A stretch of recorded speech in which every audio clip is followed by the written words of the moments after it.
నమస్తే welcome to Chandu RK news bulletin లో ముందుగా హెడ్లైన్స్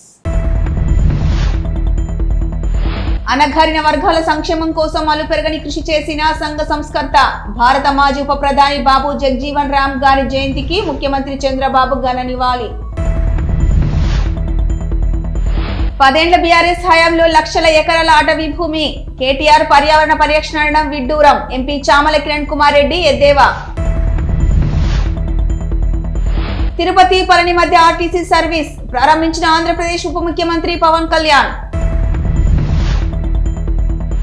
భద్రాద్రి సీతమ్మకు 7 గజాల బంగారు పట్టుకోక సిరిసిల్ల చేనేత కార్మికుడు హరిప్రసాద్ కళా నైపుణ్యం హైదరాబాద్ బసవతారకంలో కొత్తగా క్యాన్సర్ రీసెర్చ్ సెంటర్ ప్రారంభం బసవతారకం ఆసుపత్రికి 10 కోట్ల విరాళాన్ని అందించిన ఎన్ఆర్ఐ దంపతులు పవన్ వర్సెస్ వర్మ పిఠాపురంలో మరోసారి ఉద్రిక్తత ఎమ్మెల్సీ నాగబాబు నిరసన సెగ సమాజంలో అనగారిన వర్గాల సంక్షేమం కోసం అలుపెరగని కృషి చేసిన సంఘ సంస్కర్త స్వాతంత్ర సమర యోధులు భారత మాజీ ఉప ప్రధాని బాబు జగజీవన్ రామ్ గారి జయంతి సందర్భంగా ఆ మహనీయునికి ఘన నివాళులు అర్పించారు ఆంధ్రప్రదేశ్ ముఖ్యమంత్రి నారా చంద్రబాబు నాయుడు.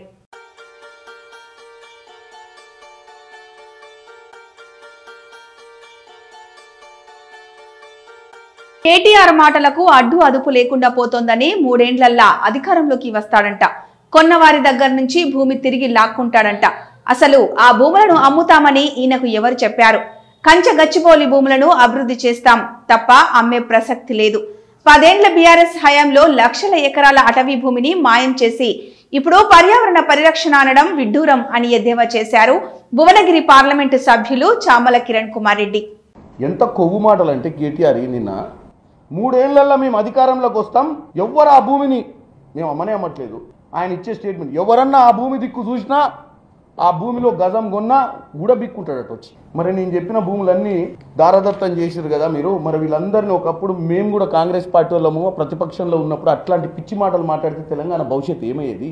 నేను ఈ 177 ఎకరాలు కేవలం హైదరాబాద్ నగరంల గురించి చెప్తున్నాను. నేను ఇవాళ హైదరాబాద్ నగరం కాక ఈ దొరలు చేసినటువంటి పరిస్థితి, నేను ఓన్లీ హైదరాబాద్ నగరం కాక బయటికి పోయి చూస్తే దగ్గర 2014 నుంచి 2023 వరకు 4,28,437 ఎకరాల అటవీ భూమి మాయమైంది.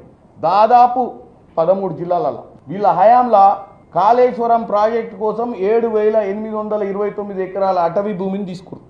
ప్రాజెక్టే ఖతమైపోయింది. దీంట్లో వీళ్ళు అటవీ భూమి తీసుకొని చెట్టు నరికి అందులో ఉన్నటువంటి ఒరిజినల్ అటవీ భూములు, హైదరాబాద్ నడిబొడ్లో అడవి ఉందంటే కామెంట్ చేసే వాళ్ళను నేను ఒకటే అంటున్నా, వాళ్ళు ప్రాపర్గా చదువుకున్న వాళ్ళ, లేకపోతే ఎవరో పెట్టిన ఈ బొమ్మల్ని చూసి నిజంగానే హైదరాబాద్ నడిబొడ్లో అడిగి ఉందని ఏమైనా భ్రమల బతుకుతురో నాకు అర్థం కావట్లేదు. కేటీఆర్ గారి విషయానికి వస్తే కేటీఆర్ గారికి నాకు డౌట్ వస్తుంది. కేటీఆర్ గారు 100% ఆడ ఏనుగులు అన్నీ చూసే ఉంటాడు. ఒకసారి ఆయన ఉన్న హయాంలో గచ్చిబౌలి స్టేడియంలో రాత్రిపూట దావతులు పెట్టేటోళ్ళు వీళ్ళు, రేవు పార్టీలు.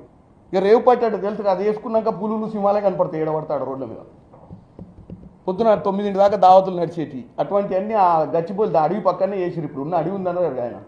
సో ఆయన అందులో పార్టీ చేసుకున్నప్పుడు మరి ఆ పార్టీ అయిపోయిన తర్వాత ఆయన ఏమన్నా సిమ్ములు పుల్లాలు చూసి అక్కడ నిజంగానే ఉన్నాయని ఏమన్నా భ్రమలో బతుకుతుండేమో నాకు తెలియదు. తిరుపతి పళని మధ్య ఆర్టీసీ సర్వీస్ ప్రారంభించారు ఆంధ్రప్రదేశ్ ఉప ముఖ్యమంత్రి పవన్ కళ్యాణ్ మరియు రవాణా శాఖ మంత్రి మండిపల్లి రాంప్రసాద్ రెడ్డి.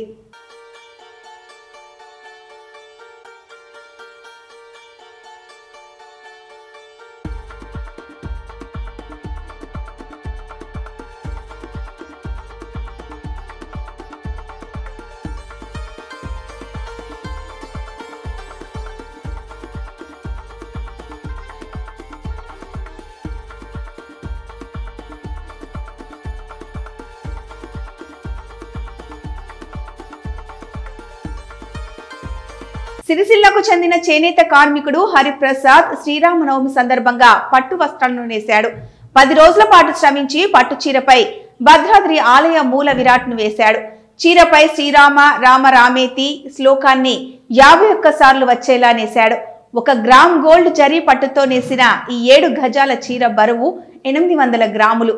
ఏటా సీతారాముల కళ్యాణానికి పట్టు వస్త్రాలు నేసే అవకాశం సిరిసిల్ల నేతన్నలకు కల్పించాలని సీఎం రేవంత్ రెడ్డికి చేనేత కార్మికుడు విజ్ఞప్తి చేశారు.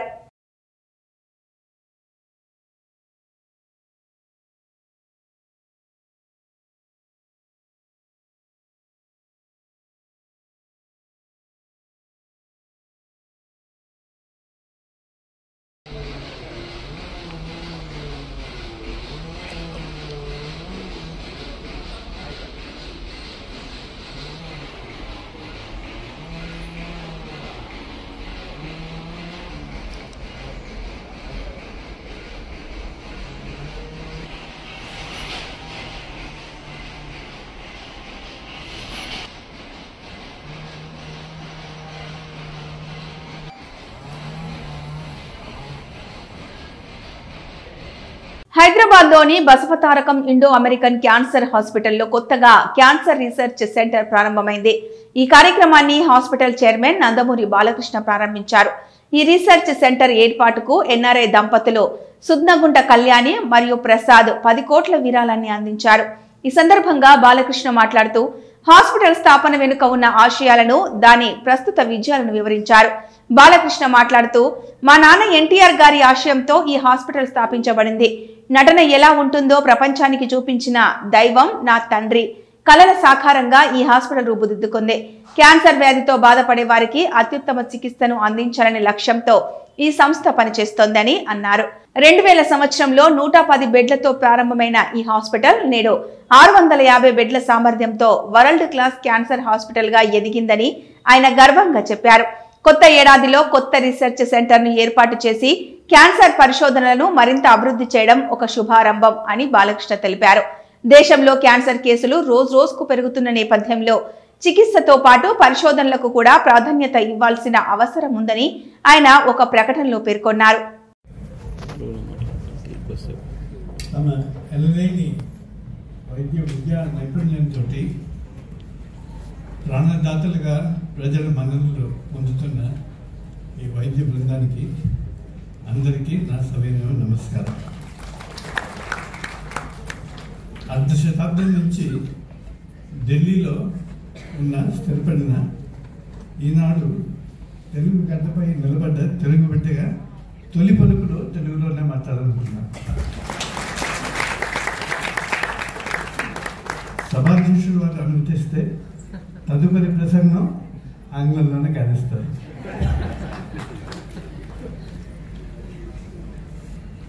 Indeed, it's very timely that this particular institution has emerged. ముందుగా అందరికీ తెలుగు నూతన సంవత్సర వసునామ సంవత్సర ఉగాది శుభాకాంక్షలు తెలియజేసుకుంటున్నాను.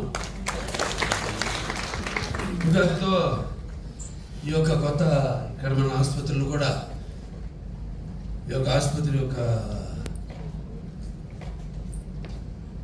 ఎవరైతే ఈ ఆసుపత్రిని ఒకళ్ళ కళను సఫలం చేయడానికి ఉద్దేశంతో ఈ ఆసుపత్రిని స్థాపించబడిందో వారి అన్ని విషయాలు కూడా అటు ఆ పుణ్య దంపతులు విశ్వవిఖ్యాత నట సార్వభౌమ నటరత్న తెలుగుదేశం పార్టీ వ్యవస్థాపకులు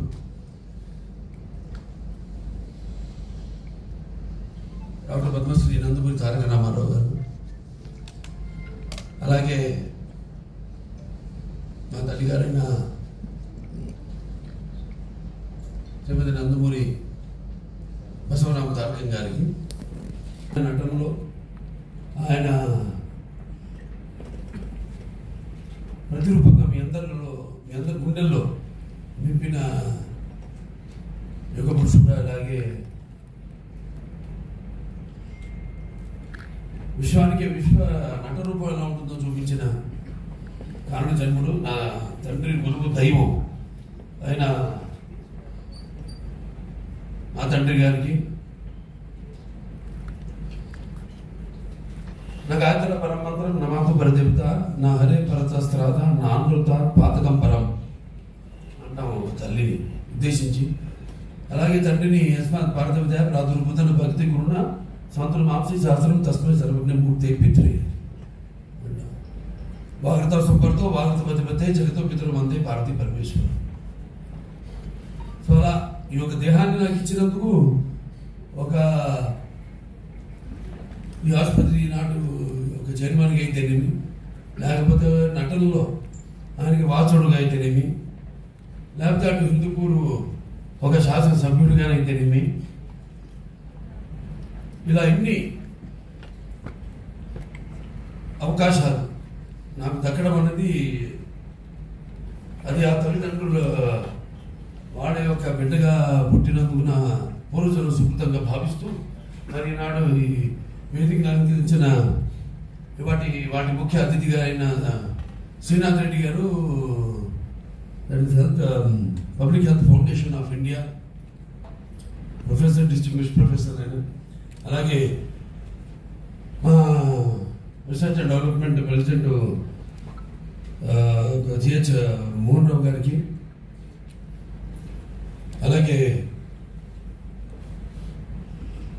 Basavataraka cancer hospital research institute, ఇటు ఆసుపత్రి, అటు రీసెర్చ్ ఐఎన్సిఆర్ఎఫ్ మన research and development board member మా సహచరులు డాక్టర్ జేఎస్ఆర్ ప్రసాద్ గారికి, అలాగే కాకినాడ జిల్లా పిఠాపురంలో మరోసారి ఉద్రిక్తత పరిస్థితులు నెలకొన్నాయి. ఎమ్మెల్సీ నాగబాబు పర్యటనను టీడీపీ కార్యకర్తలు అడుగడుగునా అడ్డుకున్నారు. టీడీపీ జనసేన నేతలు బలాబలాలు ప్రదర్శించుకున్నారు. నాగబాబు కుమారాపురంలో పర్యటించిన సందర్భంలో జై వర్మ, జై టీడీపీ అంటూ టీడీపీ కార్యకర్తలు నినాదాలు చేశారు. జై జనసేన, జై కళ్యాణ్ బాబు అంటూ జనసేన కార్యకర్తల ప్రతి నినాదాలు చేశారు.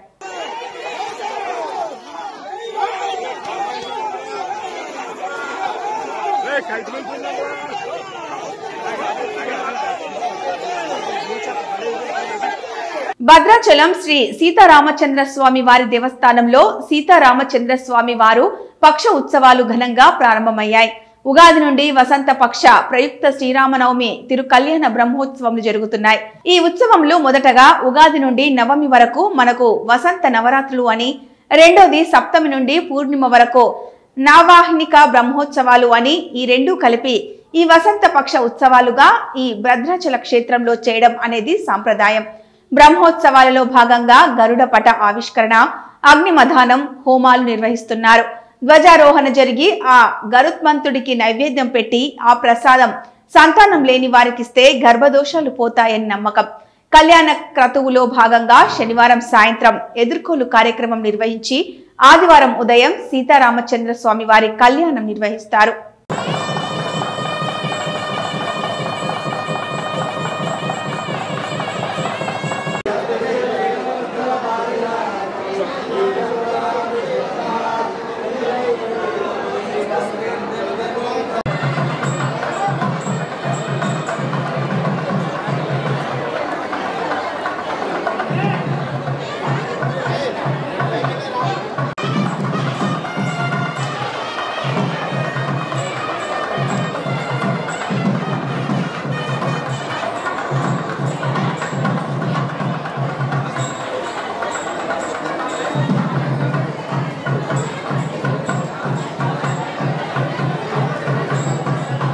నెల్లూరు జిల్లాలో వైసీపీ ప్రభుత్వం చేపట్టిన ఇళ్ల నిర్మాణాల్లో 120 కోట్ల మేర అవినీతి జరిగినట్లు నిర్ధారణ అయ్యిందని గృహ నిర్మాణ శాఖ మంత్రి పార్థసారథి వెల్లడించారు.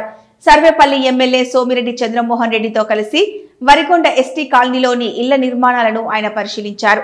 లబ్ధిదారులతో మాట్లాడి పూర్తి నాణ్యతతో పక్కా ఇల్లు నిర్మిస్తామని చెప్పారు. అక్రమాలపై విచారణ జరిపే చట్టపరమైన చర్యలు తీసుకుంటామని మంత్రి హెచ్చరించారు.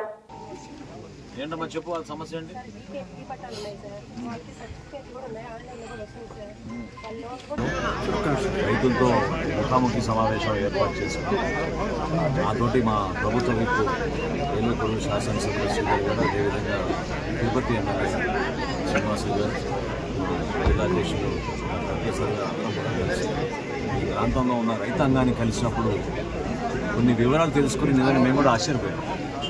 376 రైతు సహాయ కేంద్రాలు ఏర్పాటు చేసి దాదాపు 74,000 మెట్రిక్ టన్నులు మా కూటమి ప్రభుత్వం కొనుగోలు చేస్తాం.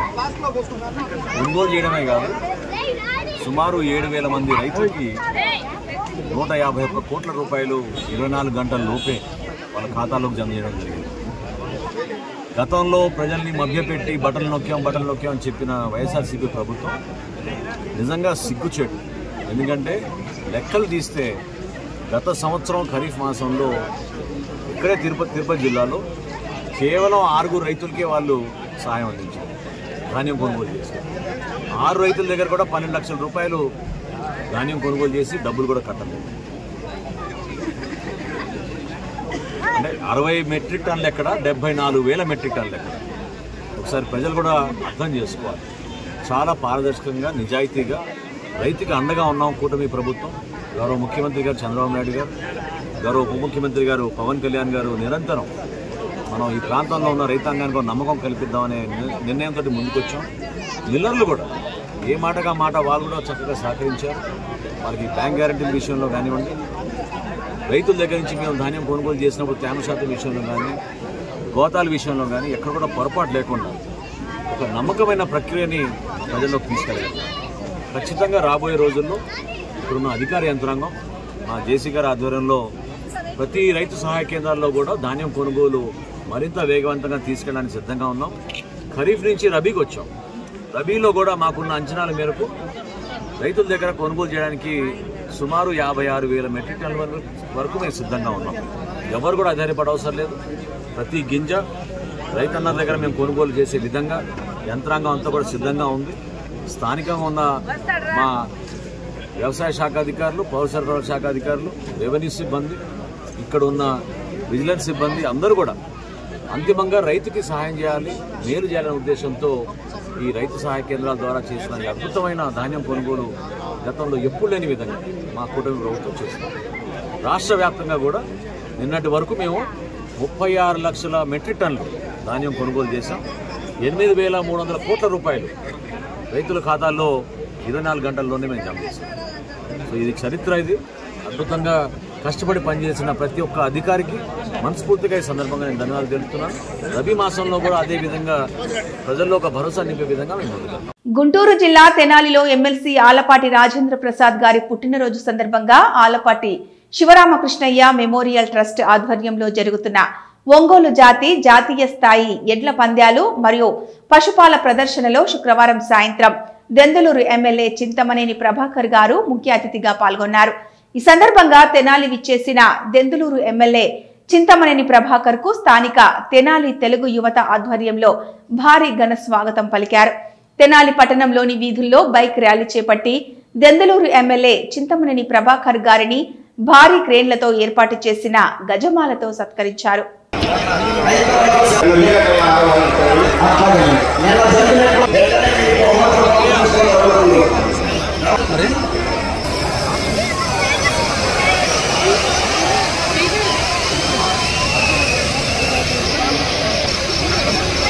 వాళ్ళని ఇబ్బంది పెడుతున్నారు.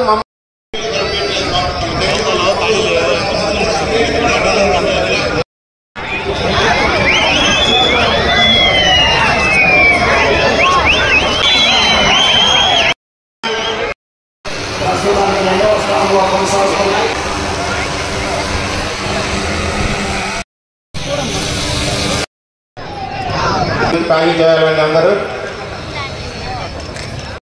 మాజీ పార్లమెంట్ సభ్యులుగా వారి సేవలు అందిస్తూ ఉన్నారు. ఇప్పుడు రాబో ఎడ్ల దత్తకి బహుమతిని అందజేయవలసిందిగా మన దెందులూరు శాసనసభ్యులు బాలకృష్ణ గారు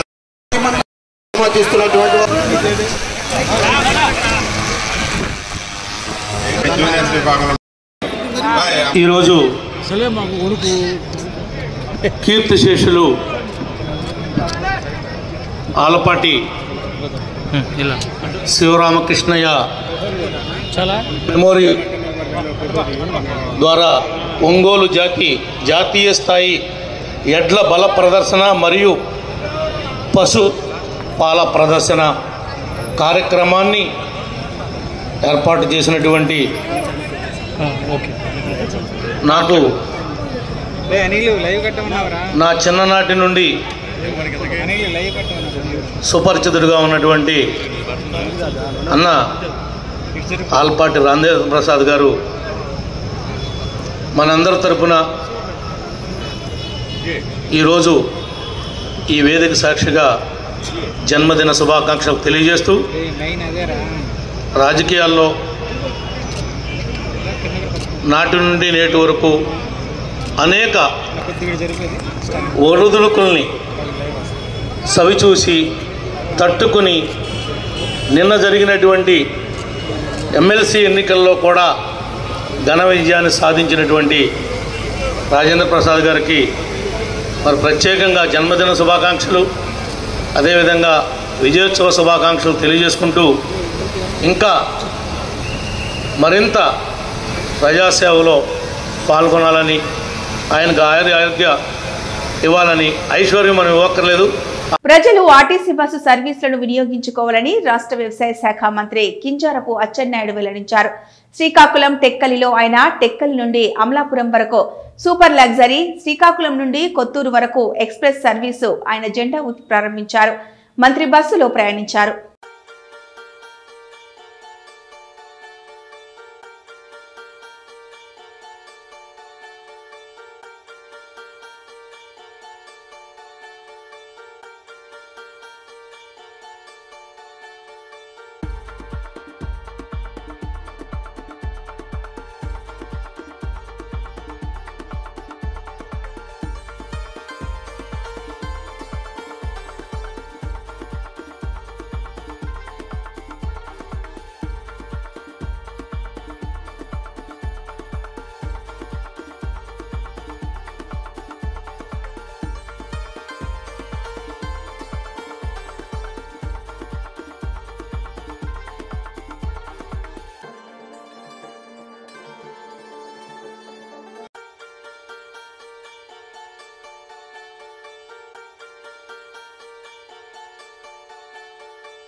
బులెటిన్ ముగించే ముందు హెడ్లైన్స్ మరొకసారి.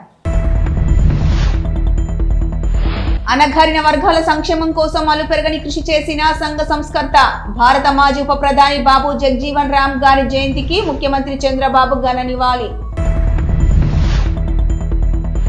10 ఏళ్ల బీఆర్ఎస్ హయాంలో లక్షల ఎకరాల అటవీ భూమి, కేటీఆర్ పర్యావరణ పరిరక్షణ విడ్డూరం, ఎంపీ చామల కిరణ్ కుమార్ రెడ్డి ఎద్దేవా. తిరుపతి పళని మధ్య ఆర్టీసీ సర్వీస్ ప్రారంభించిన ఆంధ్రప్రదేశ్ ఉప ముఖ్యమంత్రి పవన్ కళ్యాణ్. భద్రాద్రి సీతమ్మకు 7 గజాల బంగారు పట్టుకోక, సిరిసిల్ల చేనేత కార్మికుడు హరిప్రసాద్ కళా నైపుణ్యం. హైదరాబాద్ బసవతారకంలో కొత్తగా క్యాన్సర్ రీసెర్చ్ సెంటర్ ప్రారంభం, బసవతారకం ఆసుపత్రికి 10 కోట్ల విరాళాన్ని అందించిన ఎన్ఆర్ఐ దంపతులు.